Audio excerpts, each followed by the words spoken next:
Hello friends, आज हम बात करेंगे यदि किसी व्यक्ति को हार्ट अटैक के कुछ ही दिनों के अंदर दूसरा हार्ट अटैक आ जाए तो क्या स्पेसिफिक इश्यूज होते हैं।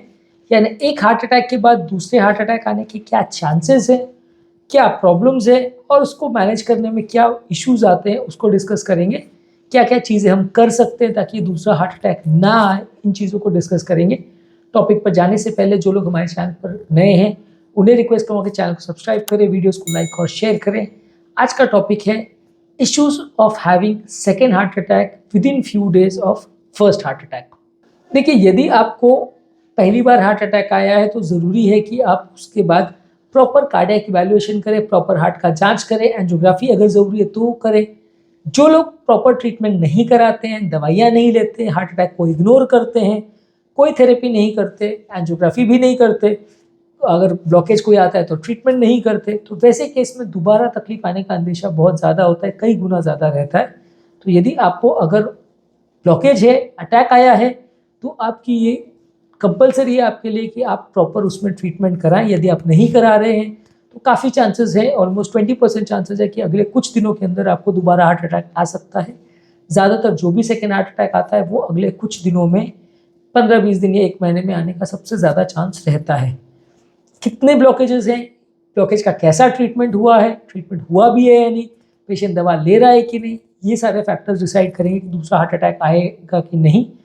और ये दूसरा हार्ट अटैक हमेशा पहले हार्ट अटैक से ज़्यादा डेंजरस होता है, क्योंकि ये सेकेंड हार्ट अटैक में आपका हार्ट का टिश्यू पहले से ऑलरेडी डैमेज हो चुका है, कुछ पंप फंक्शन ऑलरेडी डैमेज हो चुका है, कुछ सेल्स ऑलरेडी मर चुके हैं।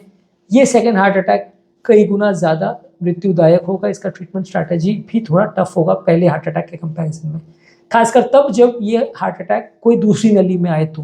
क्योंकि हार्ट अटैक का मतलब ये होता है कि नली 100% बंद हो जाए, पर कई बार बॉडी के इंट्रिंसिक मैकेनिज्म से 10-20% केस में नली में थोड़ा बहुत फ्लो चालू हो जाता है। नली पूरी देर तक बंद रहे बिना ट्रीटमेंट के भी ऐसा ज़रूरी नहीं है। तो जब ये नली में थोड़ा फ्लो चालू हो जाता है तो 80-90% ब्लॉकेज रह जाता है। अगर हम इसका कोई ट्रीटमेंट नहीं करते तो काफ़ी चांसेस है कि उसमें वापस से अटैक आ सकता है। और ऐसा अगले कुछ ही दिनों में होने का इम्पॉर्टेंट कारण ये है कि जब हार्ट अटैक आता है तो नली के ऊपर का जो मेम्ब्रेन लेयर है वो फट जाता है, इसे रप्चर्ड प्लाक बोलते हैं। ये प्लाक बहुत ज़्यादा सेंसिटिव होता है और इसमें क्लॉटिंग का चांस कई गुना ज़्यादा होता है, रेगुलर ब्लॉकेजेस के कंपैरिजन में ज़्यादा होता है। तो यदि किसी व्यक्ति को रप्चर्ड प्लाक है और वो ट्रीटमेंट नहीं करा रहा है तो दोबारा अगले कुछ दिनों में हार्ट अटैक होने का चांस ज़्यादा है। ऐसा नहीं है कि हर 80-90% वाला ब्लॉकेज व्यक्ति को अगले कुछ दिनों में हार्ट अटैक हो ही जाएगा। 80-90% वाले ब्लॉकेज के कई व्यक्ति सालों से काम चला रहे हैं, बिना ट्रीटमेंट के भी काम चला रहे हैं। लेकिन कुछ केसेस में जब पेशेंट का आप ट्रीटमेंट नहीं करते हैं और खासकर वो प्लाक अनस्टेबल है, रप्चर्ड प्लाक है, तो हार्ट अटैक का चांस कई गुना ज़्यादा होता है। तो ये एक बेसिकली इंपॉर्टेंट डिफरेंस है जो हार्ट अटैक के बाद वाले पेशेंट में और स्टेबल ब्लॉकेज वाले पेशेंट के चांसेस ऑफ हार्ट अटैक में होता है। यानी कि अगर स्टेबल ब्लॉकेज है तो वो 6 महीने साल भर भी आराम से निकाल सकता है विद मेडिसिन, और अनस्टेबल ब्लॉकेज है तो उसमें आपको ज़्यादा तकलीफ आ सकती है, ज़्यादा रिस्क हो सकता है। एक और इम्पॉर्टेंट कारण इसका ये होता है कि लोग कई बार दवाइयाँ बंद कर देते हैं। वो एक इम्पॉर्टेंट कारण होता है, जब खासकर अगर ट्रीटमेंट किया है चाहे नहीं किया है, दोनों ही हालत में अगर आप दवा बंद करोगे तो रिस्क बढ़ जाएगा। स्टेंट करने के बाद भी स्टेंट जब फ्रेश होता है पहले 2-4 महीने रिस्क क्लॉटिंग का ज़्यादा होता है। अगर इस दौरान आपने दवा बंद किया तो रिस्क कई गुना बढ़ जाएगा। यदि आप लाइफस्टाइल चेंजेस का भी ध्यान नहीं रख रहे, बाकी सब परहेज भी नहीं कर रहे, तो भी रिस्क बढ़ जाएगा। तो आपको थोड़ा सा ध्यान ज़्यादा देने की आवश्यकता है। दूसरी बार अगर हार्ट अटैक आता है तो ज़्यादातर उसके सिम्टम्स यही होते हैं कि जो पहले हार्ट अटैक के टाइम होते हैं कि सडन घबराहट होगा, पसीना होगा, बेचैनी होगा। हार्ट अटैक के जो टिपिकल सिम्टम्स होते हैं ज़्यादातर वही होंगे। हार्ट अटैक के क्या सिम्टम्स और रिकॉग्निशन क्या होता है, इमरजेंसी मैनेजमेंट पर हमने ऑलरेडी डिटेल वीडियोस किए हैं जो कि आप हमारे चैनल पर देख सकते हैं।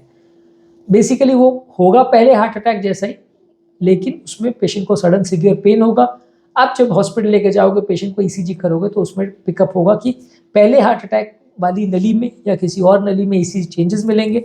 उसके बेसिस पर डिसाइड होगा कि हार्ट अटैक है या नहीं है।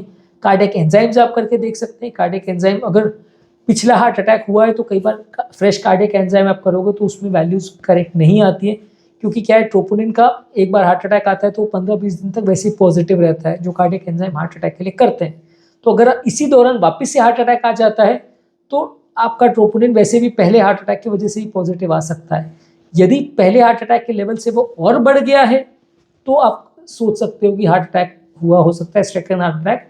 लेकिन कई बार ट्रोपोनिन की वैल्यूज़ भी आपको इतना कंफर्म नहीं बता पाती हैं कि सेकंड हार्ट अटैक हुआ है या नहीं। आपको पेशेंट का ईसीजी पर, उसके सिम्टम्स पर और ट्रोपोनिन वैल्यू ज़्यादा बढ़ी है या नहीं, ये सब चीज़ों पर डिसाइड करना पड़ता है। इको की फाइंडिंग्स पर कई बार डिसाइड करना पड़ता है कि पहले से पंप फंक्शन डिटोरिएट हुआ है क्या। कई बार क्या होता है कि पहले हार्ट अटैक में पंप फंक्शन 45 था, अब सडनली 35 हो गया, तो इसका मतलब हो सकता है सेकंड हार्ट अटैक आया हो। तो इस तरह की चीज़ों के बेसिस पे आप जज कर सकते हो कि सेकंड हार्ट अटैक आया है कि नहीं। इसकी मैनेजमेंट स्ट्रैटेजी में देखिए, जो हार्ट अटैक का मैनेजमेंट होता है स्टैंडर्ड वैसे ही मैनेज करना पड़ता है। ज़्यादातर लोग को खून पतला करने का इंजेक्शन देना पड़ता है। खून पतला करने का इंजेक्शन पहली बार जो दिया उसका इफेक्ट ज़्यादा अच्छे आने के चांस है। सेकेंड हार्ट अटैक में कंपेरेटिवली कम अच्छे इफेक्ट आने का चांस है। खासकर जो स्ट्रेप्टोकाइनेस का इंजेक्शन होता है, जो फर्स्ट जनरेशन लाइटिक एजेंट है, वो अगर एक बार दे दिया जाए तो बॉडी में उसके खिलाफ एंटीबॉडी बन जाते हैं। तो अगर दूसरी बार उसको फिर से वापस दिया जाए अगले 10-15 दिनों के अंदर, तो असर कंपैरेटिवली कम अच्छा आएगा, यानी वो एंटीबॉडीज उसके असर को रोकेंगे। जो थर्ड जनरेशन लाइटिक एजेंट्स है, यानी रेटिप्लेस, टेनेक्टिप्लेस, ऑल्टिप्लेस, उसमें एंटीबॉडी नहीं बनते, तो उनको रिपीट कर सकते हैं, पर वो ज़्यादा कॉस्टली आते हैं। इसके अलावा एंजियोप्लास्टी सबसे बेस्ट तरीका है जिसमें बीमारी का परमानेंट इलाज हो जाए। यदि पहली बार में एंजियोप्लास्टी नहीं हुआ है तो सेकेंड बार में कर देना चाहिए। यदि पहली बार में एंजियोप्लास्टी हुआ है और स्टेंट में क्लॉटिंग आया है या दूसरी नली में क्लॉटिंग आया है, तो दूसरी नली में आया तो डेफिनेटली उस नली को आपको स्टेंट करना पड़ेगा। अगर सेम नली में आया है तो फिर उसका इलाज ज़्यादा टफ होगा, क्योंकि उसमें स्टेंट की जालियों में अगर क्लॉट भरा हुआ है तो उसको थ्रोम्बोलिटिक थेरेपी या खून पतला करने के इंजेक्शन से खोलना ज़्यादा टफ पड़ता है, क्लॉट ज़्यादा फंस जाता है उसमें, और वैसी नलियों को दोबारा स्टेंट करना पड़ता है कभी कभी। पर दोबारा स्टेंटिंग में भी रिजल्ट्स उतने अच्छे नहीं आते जितना कि पहली बार एंजियोप्लास्टी में आते। तो अगर दोबारा किसी को भी हार्ट अटैक आता है तो वो एक इंपॉर्टेंट इशू होता है, उसको मैनेज करना पहले हार्ट अटैक से ज़्यादा टफ पड़ता है। मृत्यु दर पहले हार्ट अटैक से ज़्यादा बढ़ जाता है। इसके अलावा आपको ज़रूरी है कि अगर सेकेंड बार हार्ट अटैक आ गया, भले ट्रीटमेंट किया हो या नहीं किया हो, खून पतला करने की दवा का डोजेज बढ़ाना पड़ता है, कोलेस्ट्रॉल कम करने की दवा का डोजेज बढ़ाना पड़ता है, और हार्ट फेलियर मेडिसिन जो आप दे रहे हो पंप सुधारने के लिए, उनका भी डोजेज बढ़ाना पड़ता है ताकि दोबारा ना आए। इसके अलावा आपको लाइफस्टाइल चेंजेस करने पड़ेंगे। पेशेंट दवा बराबर ले रहा है कि नहीं उसका ध्यान देना पड़ेगा। तेल, घी, नमक, शुगर, नॉनवेज पेशेंट जो ले रहा है उसको कम करना पड़ेगा। कोई व्यसन अगर है तो बंद करना पड़ेगा, उसको स्ट्रिक्ट कंट्रोल करना पड़ेगा। इसके अलावा पेशेंट को साइकोलॉजिकल सपोर्ट देना पड़ेगा, क्योंकि कई बार पेशेंट इस बारे में डिप्रेशन में चले जाते हैं कि यार बार बार हार्ट अटैक आ रहा है। पेशेंट को क्लोज मॉनिटरिंग में रखना पड़ेगा, क्योंकि किसी व्यक्ति को अगर दोबारा हार्ट अटैक आया तो तीसरी बार या चौथी बार भी आ सकता है। तो रेगुलर उसको हर 10-15 दिन या 1 महीने में आपको चेकअप के लिए बुलाना पड़ेगा, बार बार चेक करने पड़ेंगे, इको या ईसीजी या एंजाइम्स को चेक करना पड़ेगा, ताकि ये देखने के लिए कि कोई और नया ब्लॉकेज या नया प्रॉब्लम तो नहीं आ रहा है, खासकर उन पेशेंट में जिनको मल्टीपल ब्लॉकेजेस हैं और जिनका पूरा कंप्लीट ट्रीटमेंट नहीं हुआ है। इसके अलावा पेशेंट को कई बार फाइनेंशियल इश्यूज भी हो जाते हैं। बार बार हार्ट अटैक आ रहा है तो खर्चा, पहले अटैक में खर्चा पे किया, अभी दोबारा अटैक आया फिर से खर्चा पे किया, तो वो कई बार इशू बन जाता है।